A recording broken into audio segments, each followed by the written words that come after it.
Listo. Y como ya saben, pues, ¿no? Más tarde les envío la grabación de este día. Bueno, la vez pasada nosotros insistimos en ese aspecto tan relevante que tiene que ver con el nombre mismo de Dios, ¿no? Y que de hecho está, digamos, involucrado dentro de el conjunto general de mandamientos, ¿no? Para ser puntuales, el tercer mandamiento. Entonces, uno se pregunta, ¿por qué se insiste tanto en no llevar el nombre de Dios en vano?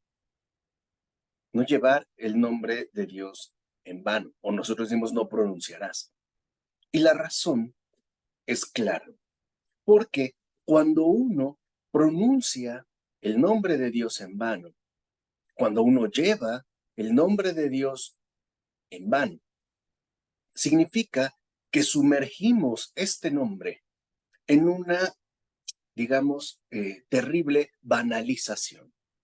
O sea, hacemos del nombre mismo de Dios algo irrelevante, algo inútil, algo finalmente superfluo. E incluso lo reducimos a la verbalidad del mundo. Por eso el Señor, desde el Antiguo Testamento, ¿no? De manera muy puntual, en el tercer mandamiento, insistió en que no se lleve su nombre en vano. ¿Por qué? Porque para muchas personas, como nos recuerda Fabrice Ayash, ¿no? La pura palabra Dios es usada sin ningún tipo de consideración. O sea, se usa la palabra de Dios en cualquier circunstancia, bajo cualquier contexto y sin el menor tipo de consideración.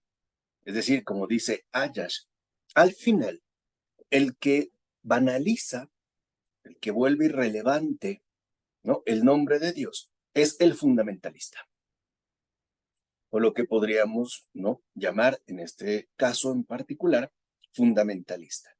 ¿Qué caracteriza al fundamentalista?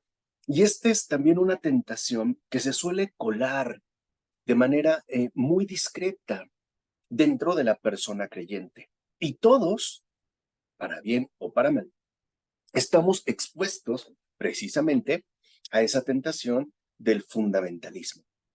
Porque para el fundamentalista se caracteriza por un corazón arrogante que rebosa de su propia convicción.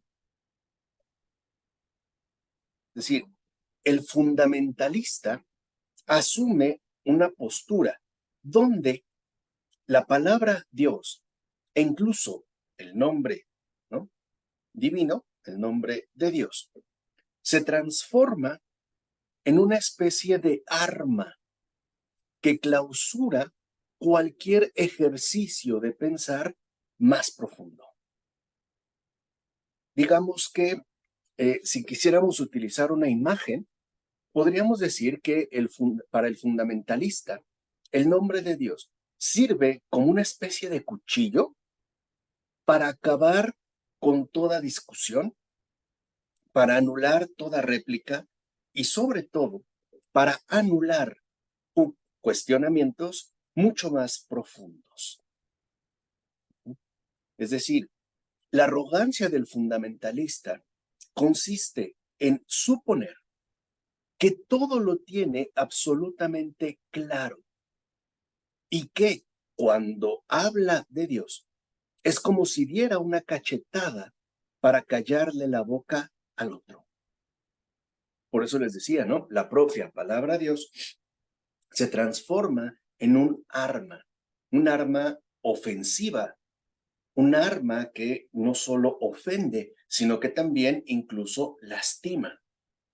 Por ejemplo, dice Ayash, el fundamentalista siempre tiene una actitud arrogante de no cuestionarse nada. Por ejemplo, ¿no? Dice, están en una plática hablando quizá de la teoría de Darwin, de la teoría de la evolución, y el fundamentalista con toda tranquilidad pregunta, ¿pero qué les pasa? ¿Acaso ustedes tienen problemas con la evolución de las especies, no se preocupen, miren las escrituras, vayan a las escrituras. ¿Acaso tienen alguna inquietud sobre ciencia o economía? Lean las escrituras. Todo está en ella. Ya todo está condensado ahí. No hace falta pensar, no hace falta reflexionar. Basta con decir Dios para que todo se resuelva. Ese es el fundamentalista. O sea, el fundamentalista hace de Dios una clausura, cuando en realidad Dios mismo es apertura, porque, como lo dijimos también en la ocasión anterior, ¿no? Dios mismo siempre es invitación a ir más allá de lo que nosotros podemos conocer e incluso asimilar en un primer momento. ¿Recuerdan ayer cuando nosotros comentamos, ¿no?, el pasaje de Jesús en el templo? ¿Cómo se dice? Que la Virgen, ¿no?, guardaba, no comprendió lo que se le dijo, pero guardó todo eso en su corazón. Es esa apertura, es decir, reconocer, y eso es importante para acabar con el fundamentalismo, debemos reconocer que cuando hablamos de Dios, todos estamos hablando de aquello que en definitiva nos sobrepasa. Por ejemplo, eso es fundamentalismo.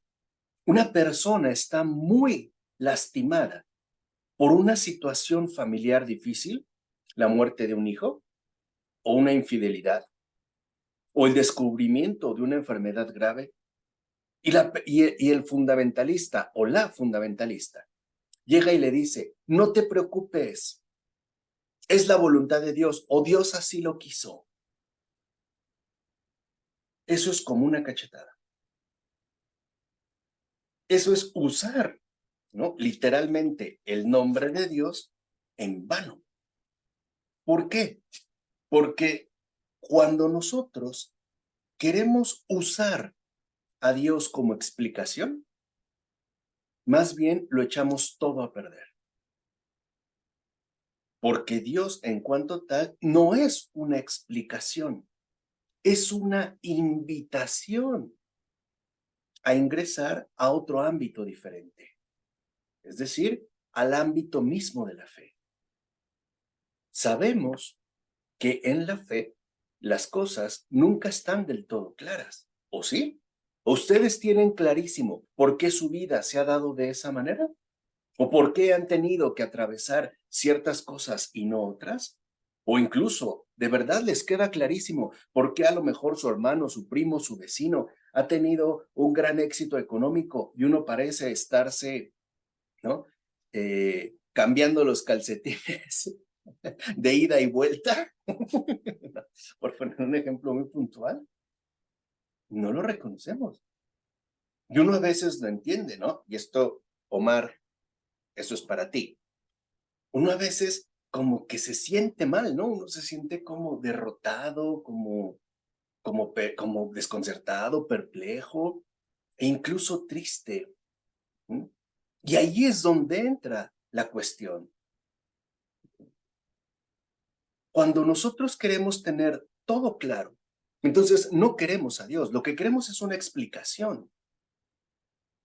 Cuando esa explicación no llega, es porque entonces se nos invita a dar un paso adelante. Y ese paso adelante es el paso de la fe.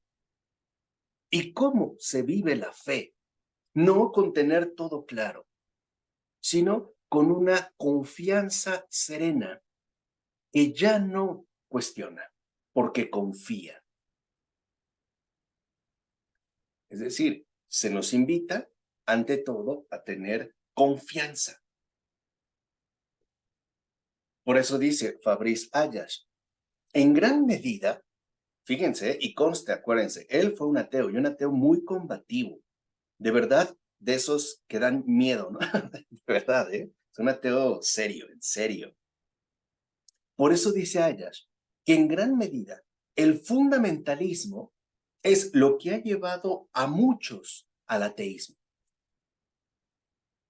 Precisamente porque el fundamentalista promueve en los demás una reacción de molestia y de rechazo. Se defiende. Dime, Edgardo, adelante. Y quería compartir, Marcos, un testimonio de ese fundamentalismo que cuánto daño hace. En el caso mío fue con mis hijos, cuando traté de imponer o dar respuestas así como muy tajantes sobre Dios y sobre la religiosidad, ¿no? Tanto así que eso finalmente me trajo, como siempre hemos hablado, a estar contigo para entender un poco mejor la filosofía y cómo puede servirnos de una herramienta inicial para ese acercamiento. Pero es muy triste porque una vez que alejas a esa persona, recuperarlo cuesta muchísimo, muchísimo. Exactamente. Es como podar un árbol. Podar un árbol es bien fácil. Hacer que rebrote ya no depende de ti. Lo mismo sucede en el caso cristiano. Alejar a una persona del Señor es bien fácil. Con mi actitud, con mis costumbres, con mi forma de pensar, con mi forma de hablar, de manera muy puntual, con el pronunciar el nombre de Dios en vano, ¿no? Pero hacerlo regresar ya no es algo que depende de mí. Por eso lo único que me queda es la oración, porque Él puede hacer lo que a mí ya no me corresponde, lo que está más allá de mí. Por ejemplo, cortar una flor, cualquiera de nosotros lo puede hacer. Hacer que nazca una flor, ninguno de nosotros puede.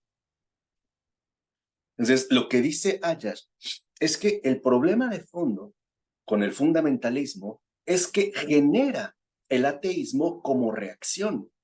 Y por eso dice Ayash, esta reacción, el ateísmo, como réplica, es muy sana y es además muy pertinente, pero como respuesta es muy problemática. Por ejemplo, dice Ayash, el problema del ateísmo como reacción es que, ¿no? El ateo se molesta o reacciona por lo siguiente. Para el ateo, lo que es molesto es que no lo tomen en serio. Es decir, el ateo te replica, ¿por qué me hablas de Dios cuando estoy contigo? Háblame de ti, háblame de mí, hablemos de nosotros. Si quieres, hablemos de esta hamburguesa que nos vamos a comer o de esta cerveza que nos vamos a tomar. No es esto lo que está a nuestro alcance.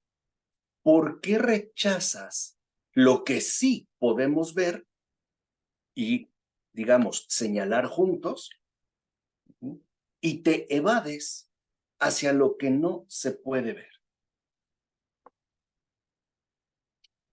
Es decir, el problema es que nosotros a veces como que damos saltos demasiado grandes. Por ejemplo, cuando nos encontramos con una persona que atraviesa una situación muy complicada, por ejemplo, el fallecimiento de un hijo, particularmente pequeño, la verdad, no sabemos qué decirle. Y lo único que se nos ocurre es hablar de Dios, meter a Dios, ¿no? Es decir, usamos a Dios como una tapadera que oculte nuestra, nuestra falta de realismo. Si una persona está sufriendo por lo que sea, de lo primero que debo hablarle, dijimos, es apelar a la situación concreta, es de ese sufrimiento y de esa situación. Me tengo que meter a esa situación. No tengo que llevar a Dios por delante, porque muchas veces, entonces, hablamos de Dios y con ello pareciera que estamos despreciando la situación real de esa persona. Por ejemplo, una persona que está atravesando una pérdida muy difícil y le decimos, no, mira, no te preocupes, es la voluntad de Dios, Dios es bueno. ¿En serio? Eso es fomentar el ateísmo. Ojo, repito, el ateísmo como reacción, es decir, la negación de Dios. Porque, como nos recuerda Ayash, para muchas personas, ¿no?, hablar de Dios significa de fondo huir de la realidad, como evadirse de la realidad. Y entonces el ateo sospecha, y con toda razón, que el creyente mantiene una especie de oculto desprecio por lo real y concreto. Y es verdad. Por ejemplo, hay personas que se pueden llegar a sentir, ¿no?, muy contentas hablando de Dios, pero muy incómodas hablando de otra persona en concreta, o de sí mismo, o de la situación real en la cual uno se puede encontrar, o en el cual uno puede estar ciertamente inmerso. Entonces, ¿qué es lo que puede suceder con el ateo? Ve la fe o la manifestación de fe, en este caso el hablar de Dios, como una evasión, como una negación, como un darle la espalda a la realidad.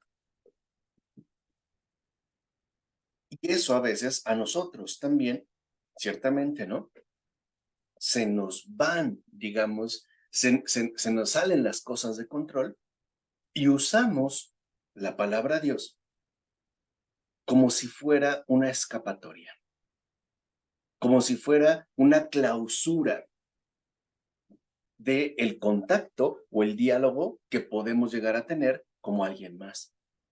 A ver, imagínense que estamos caminando en un parque o en un bosque muy bonito y empieza a llover. Y entonces yo hablo de Dios como si sacara un paraguas y cubriera de la lluvia. No, primero tendríamos que hablar de esa lluvia concreta que ahí está sucediendo, porque a veces para nosotros también está la tentación como, como que intentamos minimizar todo lo que sucede aquí realmente. Por ejemplo, nos encontramos con una persona afligida, le decimos, no te preocupes, ya va a pasar, ¿no? Confía en Dios. Que no es tanto como decirle, no te preocupes, lo que estás experimentando no es tan importante, no es relevante, sáltatelo, ¿no? Sáltatelo. No es despreciar la situación real de la otra persona. Por eso Nietzsche, en el siglo XIX, que es un filósofo serio, porque ese sí es un anticristiano, o sea, anticristiano radical, pues no se anda con juegos. Por eso Nietzsche decía que el cristianismo era un nihilismo. La palabra nihilismo viene de nihil, o nihil, como algunos lo pronuncian, en latín, que significa nada. O sea, una especie de negacionismo radical. Porque Nietzsche lo que reclamaba al cristianismo es que a partir de su fe, los cristianos parecían hablar de un mundo verdadero que no era este, o que hablaban mucho de la vida futura y descuidaban u omitían esta vida real y concreta que hoy en día atravesamos. Por ejemplo, todos sabemos, y en carne propia, que los sufrimientos y las dificultades que hemos atravesado han sido bien duras.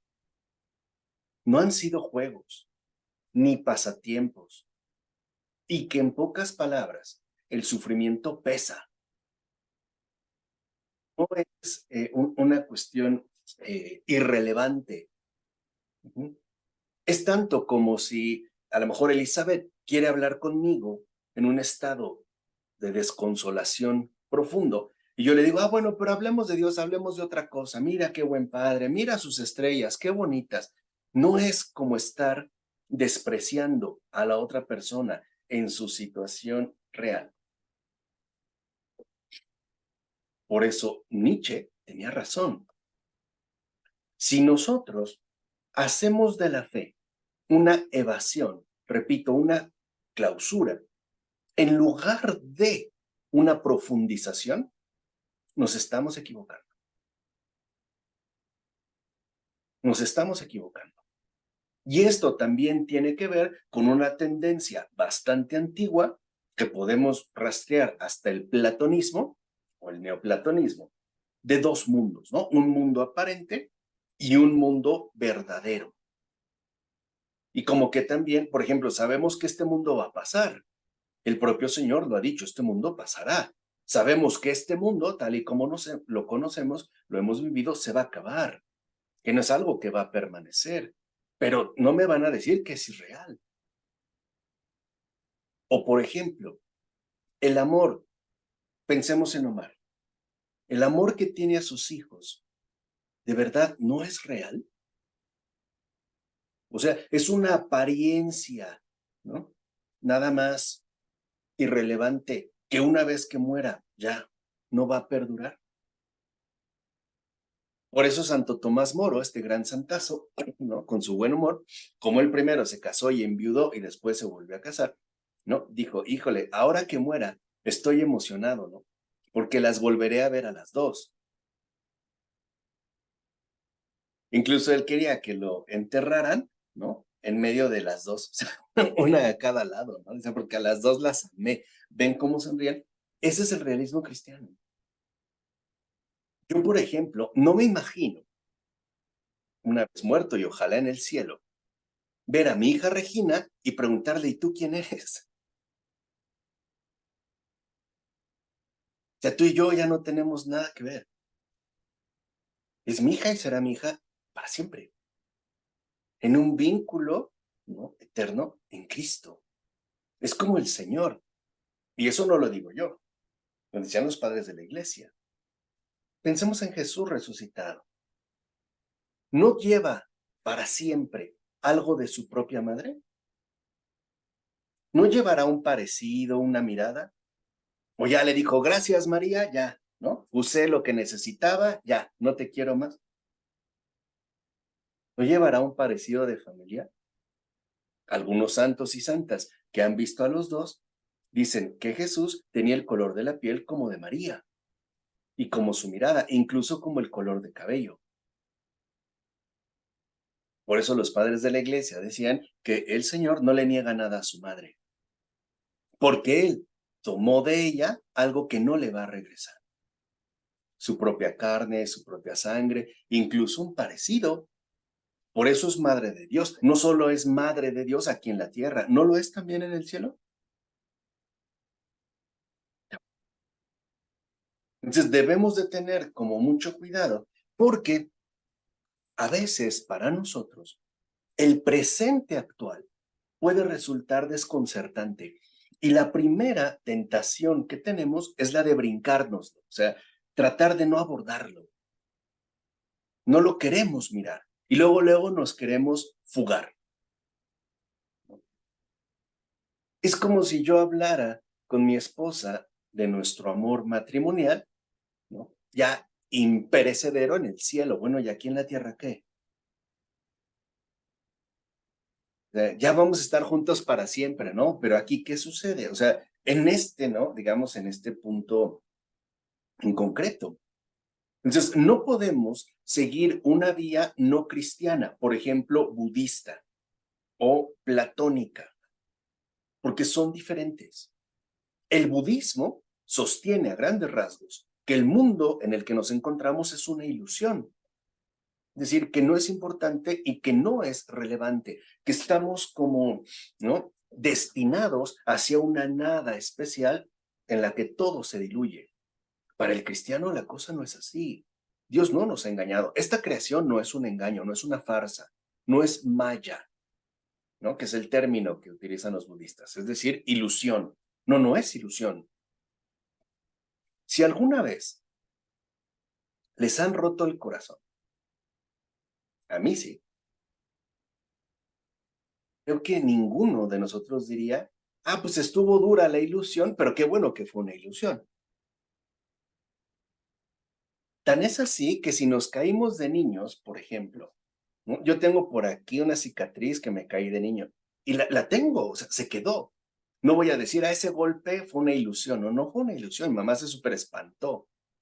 Y yo tengo la cicatriz. También traemos cicatrices en el alma, ¿no? También. Así como nuestro cuerpo está marcado, nuestra alma también está marcada.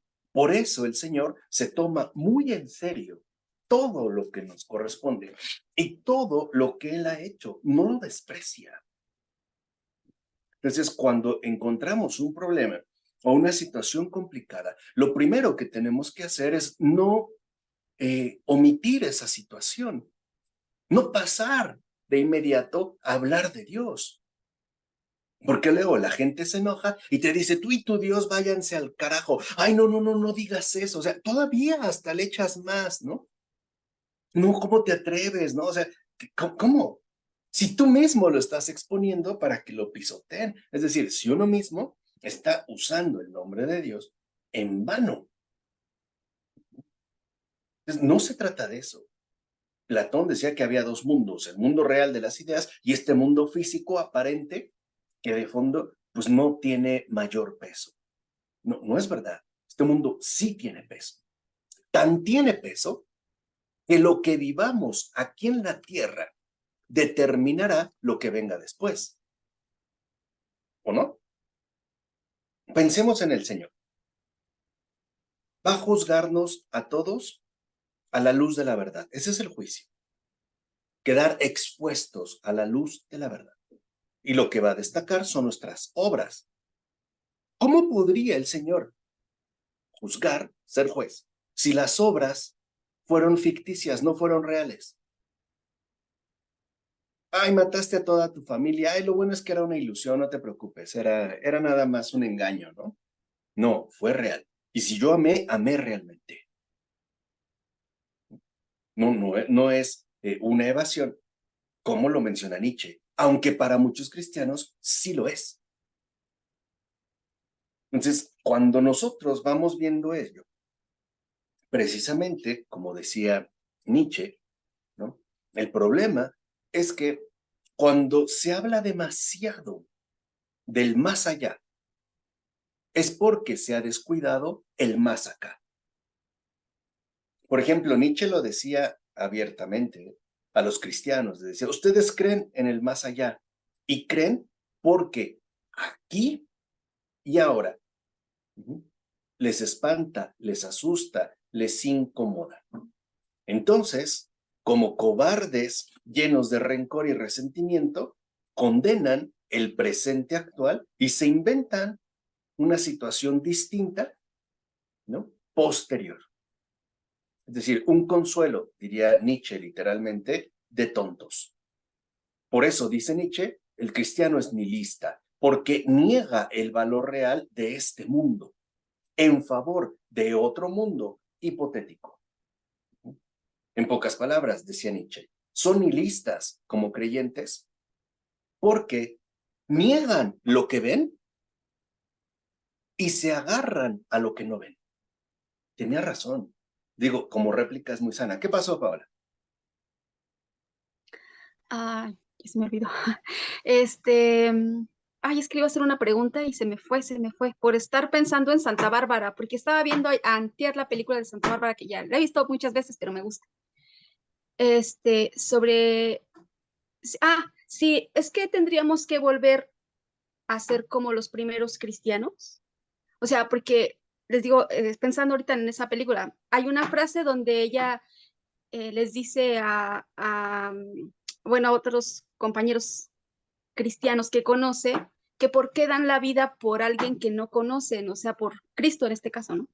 Y dice que por qué dan la vida por el que ya no lo puede entender, no puede entender cómo es que, o sea, cómo es que no reniegan, cómo es que se niegan los cristianos a quemar un poquito de incienso para salvar su vida, ¿no? Dice, es que eso es, y eso es como que lo que la convierte a ella, ¿no?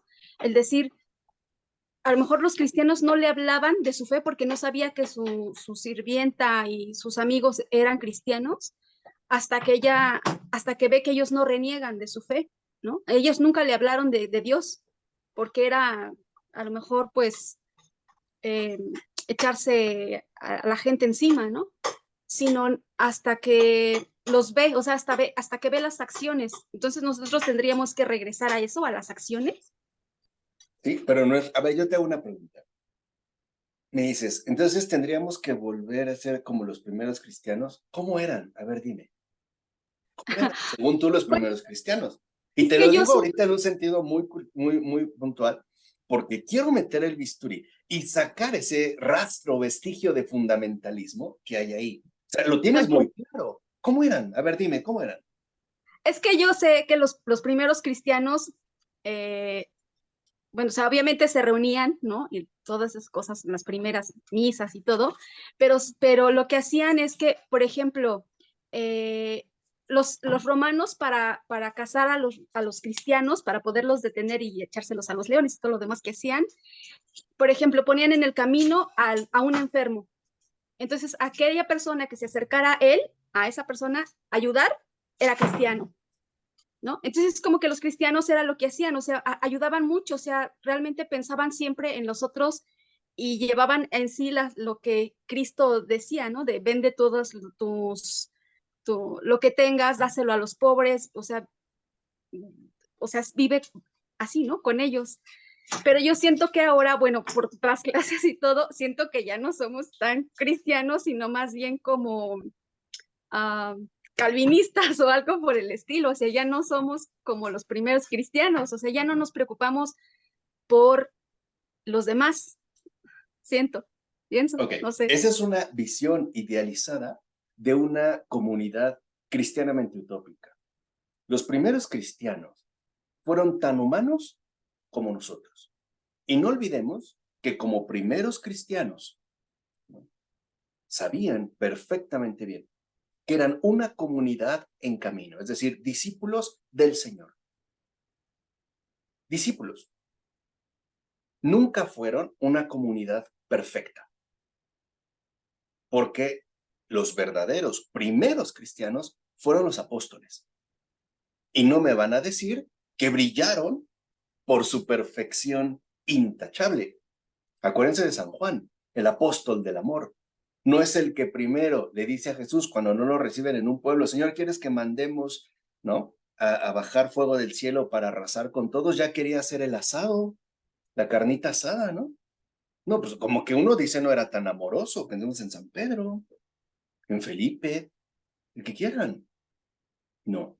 Ese es justamente uno de los elementos que se cuelan o se han colado a lo largo del tiempo, que nos hace suponer que los primeros cristianos eran como cristianos óptimos, modélicos. Los hubo, como lo sigue habiendo hoy. Por ejemplo, hubo grandes mártires, pero no todos fueron mártires.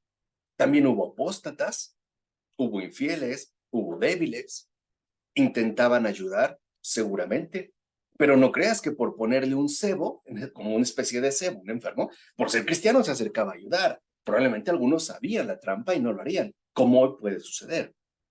O podría ser que otro más lo hiciera. Entonces, no se trata de volver a una especie de pasado remoto. No, se trata de retornar al Señor, que es el centro en todo momento. Ese es el objetivo. Ese es realmente el objetivo, porque a veces pensamos en una especie de época histórica dorada del cristianismo. No la hubo. Y de hecho, siendo sinceros, nunca la ha habido. Y eso es lo maravilloso.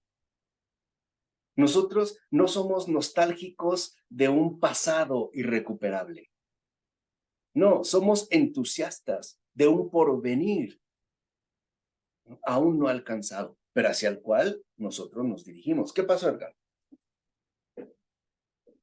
El otro día, voy a ver si lo consigo y lo mando al grupo, una disertación, me parece que fue de Ratzinger sobre el santo, ¿no? O sobre la santidad.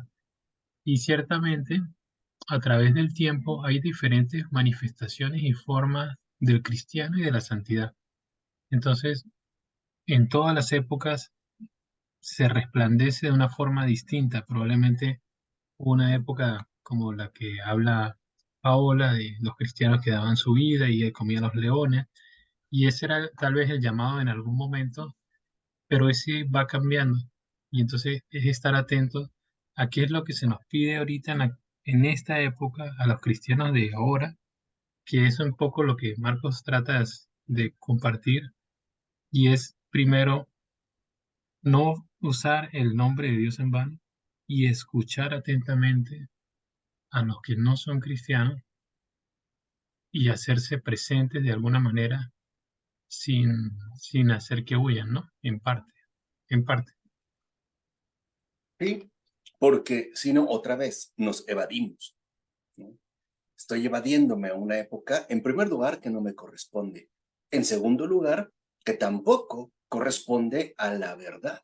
Piensa en las primeras comunidades cristianas fundadas por San Pablo. ¿No les llamó la atención? No eran tampoco tan ejemplares, estaban peleando entre ellos, ¿no? Ya querían escoger, no, pues yo soy de Pablo, yo soy de Apolo, ¿no? Yo soy de Cristo, o sea, y eran las primeras comunidades. ¿Por qué? Y esta es como la clave fundamental, porque quizá el mayor peligro para el creyente consiste en esa tendencia a dejar de lado lo esencial, ¿no? Y se nos olvida que seguir a Cristo es siempre una respuesta al momento que nos compromete. Es decir, Cristo es la respuesta en cualquier época, en cualquier circunstancia, bajo cualquier condición. Ya no es una línea, digamos, histórica, es una línea teológica. Por eso, y ahí sí, el filósofo Kierkegaard tenía razón, Cristo es nuestro contemporáneo, porque Él es la respuesta, ¿no?, a cualquier situación, bajo cualquier, vamos a decirlo así, condicionamiento. El problema, repito, una tendencia, al menos frecuente en el cristiano, es evadir la realidad presente. Y lo digo como es, en toda su crudeza. Seamos sinceros, la vida no es fácil. Y hay situaciones que en definitiva no podemos comprender.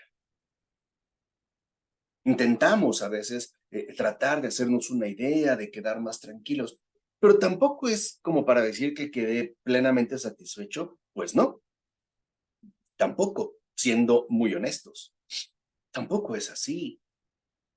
Entonces, el problema es que pretendemos casi siempre, ¿no?, evadir la realidad que nos llama y presentamos un mundo distinto que pareciera no me está diciendo nada, porque no me es accesible.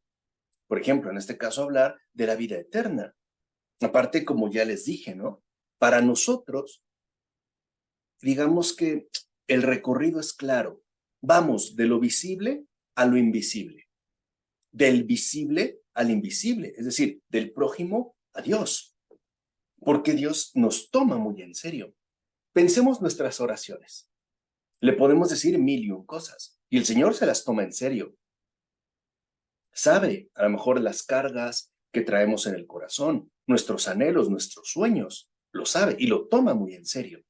¿Por qué no yo voy a tomarme igualmente muy en serio a otra persona con la que tengo un contacto o simple y sencillamente, ¿no?, con la que tengo de frente? Es decir, no podemos nosotros evadirnos, ¿no? Lo voy a poner de esta manera, como dice Ayas. La respuesta de Nietzsche es pertinente. Como objeción es legítima, pero desemboca en el error contrario. ¿Qué significa? Que Nietzsche opone la redención a la creación. Para Nietzsche solo cuenta la creación. Y para el fundamentalista, la creación ya no importa. Lo que importa es la redención. Desembocan, como dice Ayash al final, ¿no?, en un error contrario. Y nosotros no debemos olvidar que creación y redención no se contraponen, se vinculan. Como dice Ayash, en Nietzsche, Dios, que es el autor de todo, y el autor también del más allá, se convierte en el enemigo del más acá, de aquí. Y no, porque a veces pareciera que dejamos, ¿no?, todo para un más allá y nos brincamos el aquí, es decir, el aquí y el ahora, que sí me compromete, que sí me alcanza, que sí me toca. Y por eso dice Ayash, el fundamentalista y el ateo también se parecen en algo. Los dos hablan de Dios con mucha facilidad. El fundamentalista para afirmarlo y el ateo para rechazarlo. Y es verdad, o sea, dice, ese es el verdadero problema, ¿no?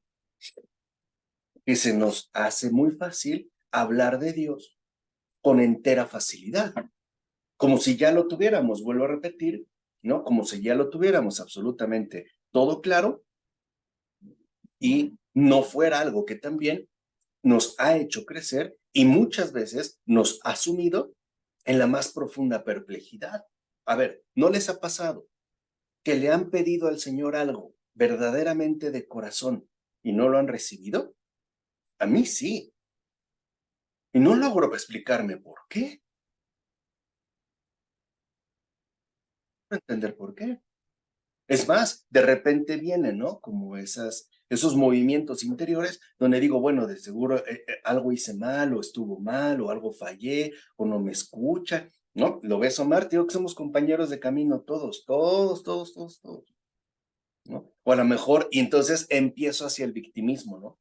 Sí, es que entonces a lo mejor pues, yo no lo merezco, no soy importante, ¿no? Nadie me quiere, ¿no? No valgo nada. Entonces nos vamos como hundiendo, resbalando, resbalando, resbalando. No iba por ahí. Y el Señor no responde, ¿eh? De verdad.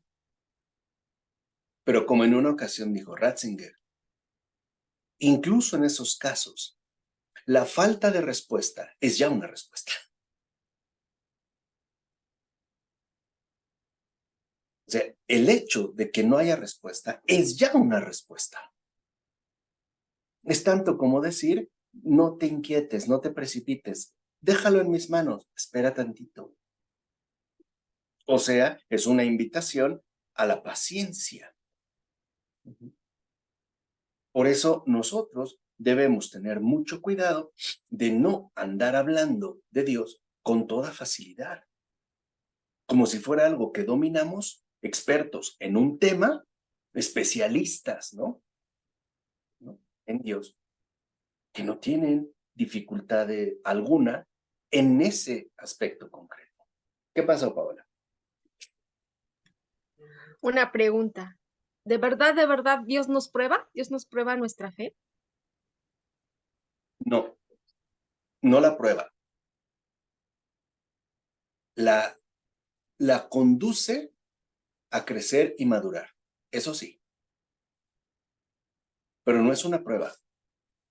Él no tiene que probar a nadie, ni nada.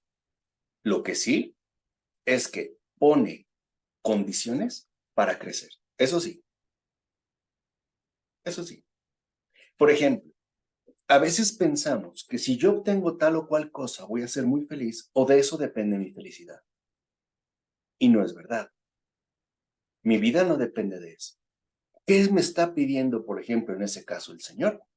A vivir más libremente, a no estar sometido a la obtención de un empleo, de un aumento, de ganarme la lotería o qué sé yo, incluso la obtención de una familia. No.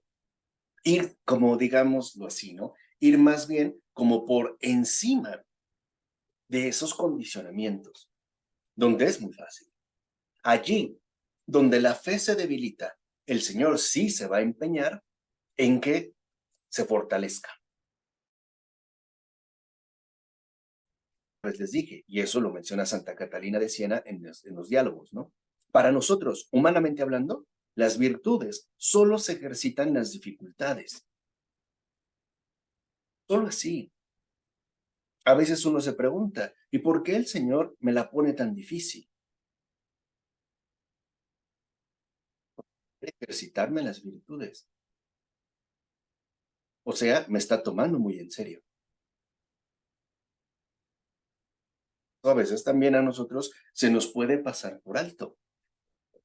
Entonces, el problema con el fundamentalista es que considera, vuelvo a repetir, que incluso el nombre de Dios no entraña ningún tipo de problema o dificultad, como si él mismo no lo hubiera experimentado.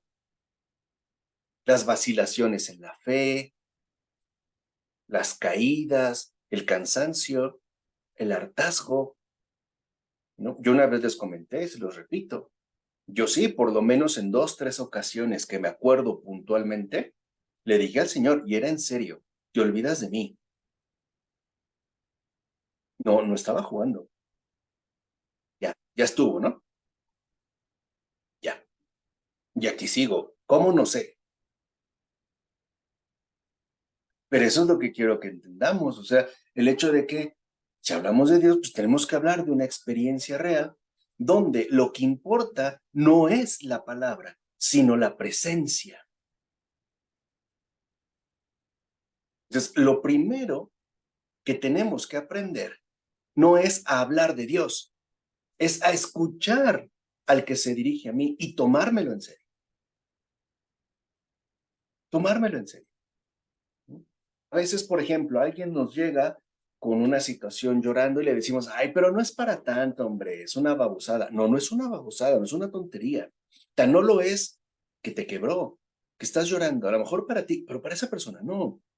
Tómate en serio, ¿no? La situación del que se dirige a ti, del que te está hablando. No lo omitas, no lo minimices, no lo reduzcas, no, o sea, en pocas palabras, no te lo saltes, ¿no? Como dice Ayas al final, para el fundamentalista, ¿no? Basta con decir Dios y ya todo está arreglado y todo está claro.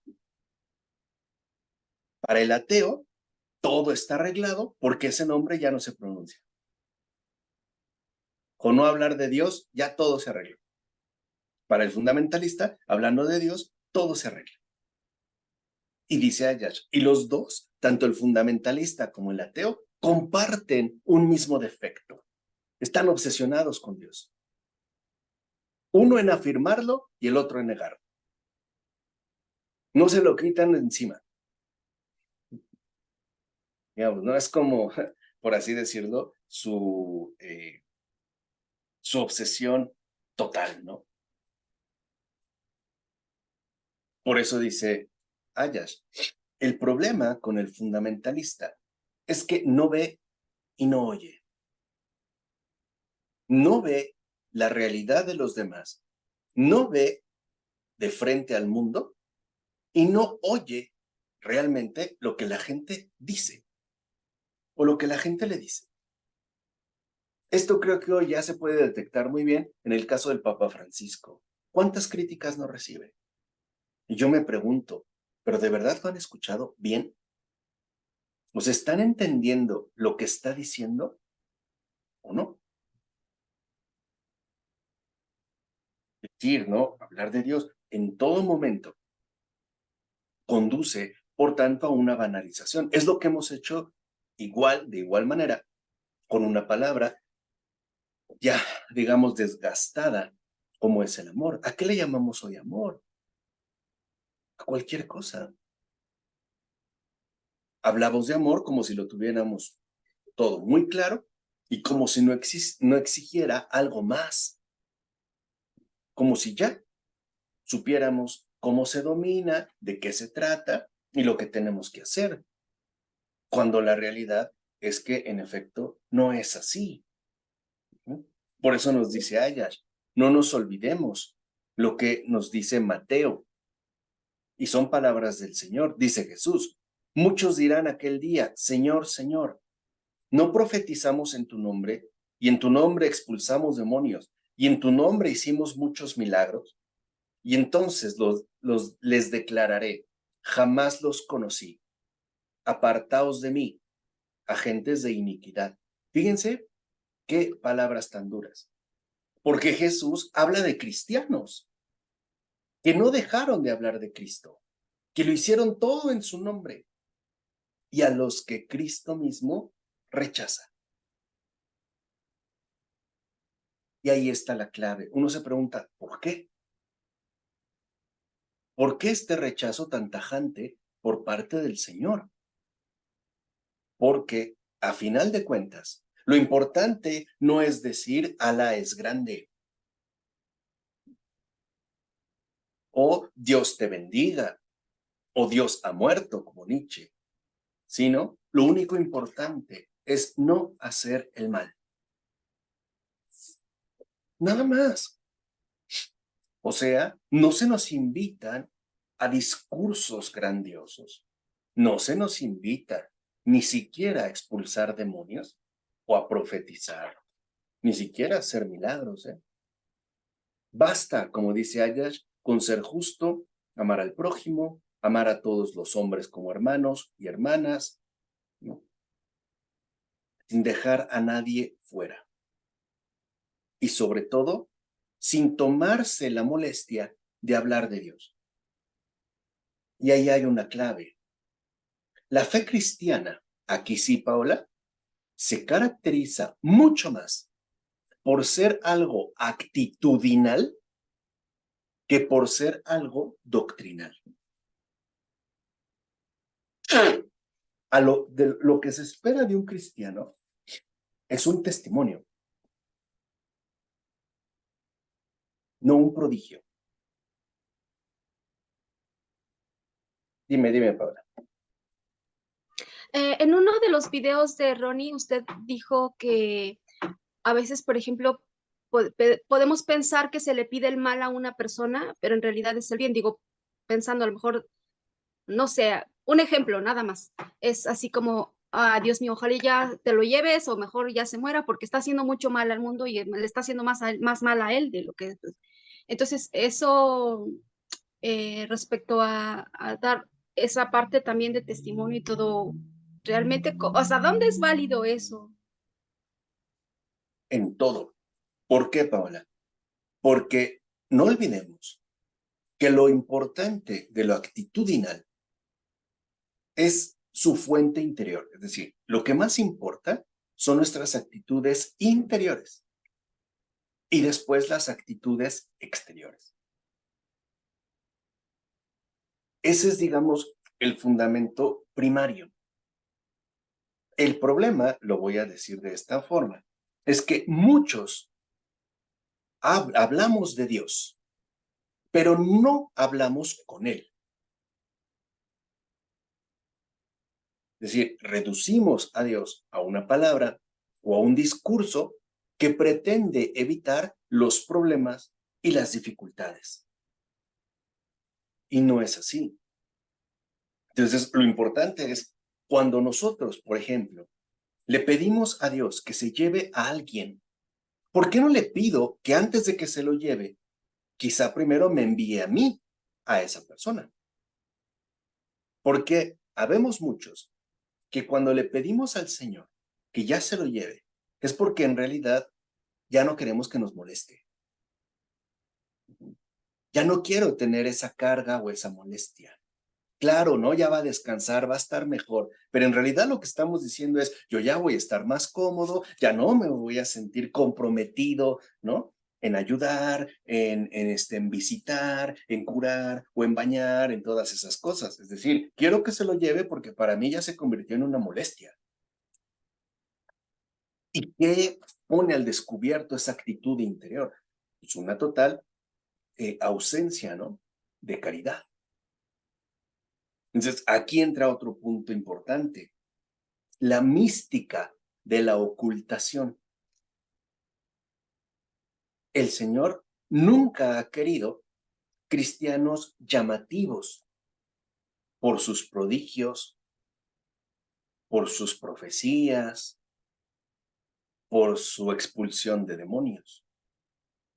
Lo que Él quiere es literalmente autenticidad, o sea, cristianos anónimos, no exhibidores de algo que ni siquiera conocen a fondo. De hecho, creo que habría como una regla muy puntual. Mientras más una persona conoce a Dios, menos habla de él. Era el punto en el que quizá lo que le queda al ser humano es balbucear, porque ni siquiera tendría palabras adecuadas para hablar de ello. Y nosotros, humanamente hablando, somos muy propensos al exhibicionismo. Nos gusta aparecer aquí, nos gusta aparecer allá, nos gusta, tenemos como el complejo de actor, ¿no? De actriz, queremos siempre tener los reflectores, ¿no? Que nos escuchen. Y ahora las redes sociales pues, nos ayudan más porque nos brindan seguidores, ¿no? Es decir, tanto como decir ahora queremos ser Cristos, ¿no? Síganme a mí. O sea, ahora le digo a los demás, sígueme, ¿no? Cuando le digo, ponme un like, suscríbete, es lo que estoy diciendo, sígueme. Queremos likes, queremos followers, queremos, ¿no? Tener una multitud y si son millones, pues la locura, porque aparte se va a monetizar y pues me voy a volver millonario, ¿no? Me voy a volver millonaria. Y se nos ha olvidado esa mística de la ocultación que el Señor mismo mencionó. Por ejemplo, cuando dice también en Mateo, el reino de los cielos es semejante a la levadura que tomó una mujer y la metió en 3 medidas de harina hasta que fermentó todo. Y la levadura no llama la atención. De hecho, es muy poquito. No destaca. Lo importante de la levadura es el efecto que produce. No es, digamos, ni la apariencia, ni la medida, ni la cantidad, es el efecto que produce. Entonces, digamos, para un creyente, algo queda claro. Merece, y escúchenme lo que digo, no merece la pena hablar de Dios mientras mi vida no está verdaderamente consagrada a Él.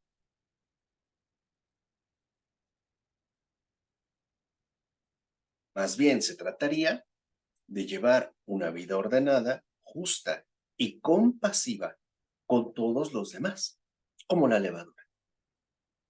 Como dice Fabrice Ayash, la levadura colocada en la masa, en las 3 medidas de harina, lleva a cabo su obra sin ruido, como si no hubiera ocurrido absolutamente nada, sin ostentación, sin destacar, incluso sin sobresalir. Si nosotros, en todo caso, quisiéramos volver a al cristianismo de los primeros tiempos, tendríamos que volver a la mística de la ocultación. Y fíjense cómo va totalmente en contra de la tendencia actual del mundo contemporáneo. Porque hoy lo que menos quiere el mundo es ocultación y anonimato. Quiere estrellato, quiere fama, quiere destacar. Por eso las generaciones más jóvenes quieren ser influencers, quieren ser youtubers, quieren ser tiktokers, ¿no? Para que vayan en la calle y le digan, ay, tú eres la de los videos, ¿no? Así ya van a agarrar a Paola. Tú eres la de los videos de maquillaje, ¿verdad? ¿Me puedo tomar una selfie contigo? Ay, gracias, para mi Insta. No, pásame tu Insta. Y no sé qué, y todo ello. O sea, lo buscamos, lo buscamos. Pero démonos cuenta cómo de fondo eso no corresponde con la dinámica viva del Señor en este mundo. El Señor es tan discreto y ha sido tan discreto, tan humilde, tan sencillo, que no parece destacar en nada. Y no ha parecido hacerlo a lo largo de los tiempos. Y Él es el fermento. Sin ostentación, sin ruido. Pensemos en la creación, en el Génesis, ¿no? Al principio. Y Dios dijo, ¿acaso vimos rayos, centellas, un rugir, luces, auroras boreales? Nada. Dijo y se hizo. Pensemos, fíjense, en la concepción. Llega el ángel, le da el anuncio a María, ¡pum! ¿Tembló la tierra? No. Es más, la propia Virgen cayó en éxtasis, No. ¿Se oyeron sonidos celestiales? No. Como si nada hubiera ocurrido. El ángel llegó, se hizo, ¿no? La concepción, la concepción, se va. Ya. Digámoslo así, sin mayor relevancia. Y aquí entonces, ¿no? Ya vamos viendo un aspecto fundamental. Son más elocuentes y tienen más peso los actos que las palabras. Por eso hoy podemos ya dar una primera respuesta. ¿Cómo hablar de Dios hoy? Vivencialmente, no verbalmente. Que nuestro discurso sea un discurso testimonial, no verbal.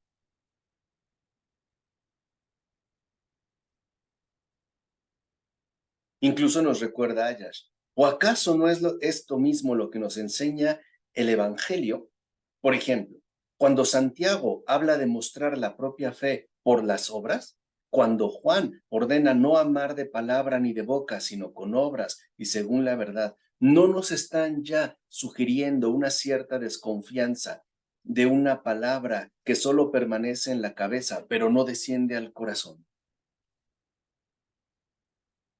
¿Para cuántos de nosotros Dios es eso? No una vivencia profunda, sino un discurso cerebral, una idea, un concepto, donde también nos encantan los debates y a ver quién sale vencedor, ¿no? Y a ver quién tuvo el mejor argumento y la competencia y todo ello. Dice, no. Lo más conveniente, nos dice Ayash, es hablar no de Dios, hablar a Dios en la oración y hacer la voluntad de Dios con gestos. Entonces, fíjense, antes de hablar de Dios, primero tengo que hablarle mucho a Él, mucho. Hablar a Dios en la oración. Y eso es, por lo regular, lo que menos hacemos. Para la mayoría de nosotros, sinceramente, hablamos de Dios, pero Dios para nosotros mismos es un desconocido. O sea, hablo de Dios ante los demás, pero en realidad estoy hablando de alguien que en definitiva no conozco. Y esto es un tanto extraño, porque si alguien te invita a hablar de otra persona y no la conoces, no te atreves, dices, no podría, no la conozco, no sé qué decir. Creo que eso sería más coherente en el caso del cristiano. Decir, no lo conozco, lo estoy intentando, pero antes de hablarte de Dios, primero déjame hablarle a Él. Porque recuerden, no solo cuando oímos, nos dijo Ayas, ¿no? Cuando escuchamos hablar de Dios, pensamos ya de inmediato que ese hablar de Dios se dirige a los demás. Y no, el creyente es el primer oyente. Siempre. Repito, el creyente es el primer oyente. Si nosotros no tenemos esta postura de oyentes, no vamos a ser genuinos hablantes, vamos a ser charlatanes. Ese es el problema de fondo con los fariseos. Por eso Jesús va a ser tan rudo con ellos. Porque hablan de Dios, pero no le hablan a Dios, y mucho menos le escuchan. No cumplen la ley, es decir, no se apegan, ¿no?, a lo que Dios ha indicado, ni les interesa cumplir su voluntad. Por eso nosotros, repito, antes de ser hablantes, primero oyentes. Primero oyentes. Si en algún momento te topas con una persona que está en una situación complicada y quiere hablar contigo, escúchale con atención, con verdadera atención. No le hables de Dios, deja que te hable de sí mismo, de él, de ella. Y respóndele en igual manera. No lo evadas. Tómate en serio su situación. Háblale, comunícate, ¿no? Entra en contacto con esa persona concreta en una situación igualmente concreta, es decir, en una situación real. Ya Dios vendrá después. Por eso, para nosotros, en el discurso, Dios no es lo primero. En el discurso, Dios no es lo primero. En la vivencia, sí. Por eso estamos llamados a ser testigos, no oradores. Es decir, no habladores. Por eso acuérdense lo que decía el gran San Ignacio de Antioquía. Más vale callar y ser que hablar y no ser. Creo que esa es la regla de oro del cristiano. Más vale callar y ser que hablar y no ser. ¿De qué me sirve, por ejemplo, decir que soy muy amigo si en el momento indicado no lo manifiesto? ¿De qué sirvió? ¿No nos choca esa incoherencia? Que la gente dice una cosa y hace otra. Por primero, callamos, pero somos, en el día a día. Hay personas, por ejemplo, que nunca te han dicho que son amigos o amigas tuyas, pero en los momentos importantes lo demostraron y nunca te lo habías imaginado. Y hay personas que te dijeron, sí, amiga, amigo, tú y yo juntos, ¿no? Hasta el fin. Y de repente era una mentira. Por eso seamos mucho más reservados con la lengua. Aprendamos a callar, decía un filósofo austriaco, Fritz Mauner. El problema con el ser humano no es que aprenda a hablar, es que aprenda a callar. Porque una vez que el niño o la niña empezó a hablar, se desata, ya no se calla. Entonces, frenemos la lengua, porque aparte no olvidemos que cuando recibimos la Eucaristía es lo primero que el Señor toca, y no es casual. Su primer contacto en nuestra lengua. Y eso también tiene un significado. O sea, debe de ser algo que esté bien cuidado. Que esté bien cuidado, bien vigilante, ¿no? Tener un custodio en la lengua. Nunca hablar de más. Hablar menos y demostrar más. En esa mística de la ocultación. ¿De acuerdo? Preguntas, comentarios, dudas, reclamos. Dudas todas. Bueno, entonces vamos avanzando, ¿no? Eso significa que vamos por buen camino. Pero esto, de verdad, si esto no se aclara, ¿no? Exacto, por ejemplo, ¿no? Con Elías, después de este fuego, viene esa brisa, ¿no? ¿No? Que no causa ningún tipo de estruendo.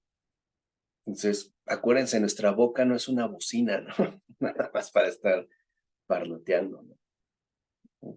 Tiene otra función. Hablar menos, pero demostrar más. ¿Vale? Pues ya, en un momento, cuando se procese y me llegue, les hago llegar la grabación del día de hoy. Les agradezco mucho su acompañamiento. Les deseo un muy bendecido fin de semana y nos vemos por acá el próximo viernes. Les envío la liga de ese día para que ya no haya las dificultades de hoy. ¿De acuerdo? Muchas gracias, profesor. Tenga Bueno, bonita pues, noche. igualmente, saludos, bendiciones para toda su familia. ¿Qué pasó, Elizabeth? No, profesor, agradecerle muchísimo esa clase que lo deja a uno pensando y pensando, pero para mejorar, para superar. Sí, exacto. Esa es la idea, ¿no? Dijimos conocer mejor para amar más. Ese es Exactamente.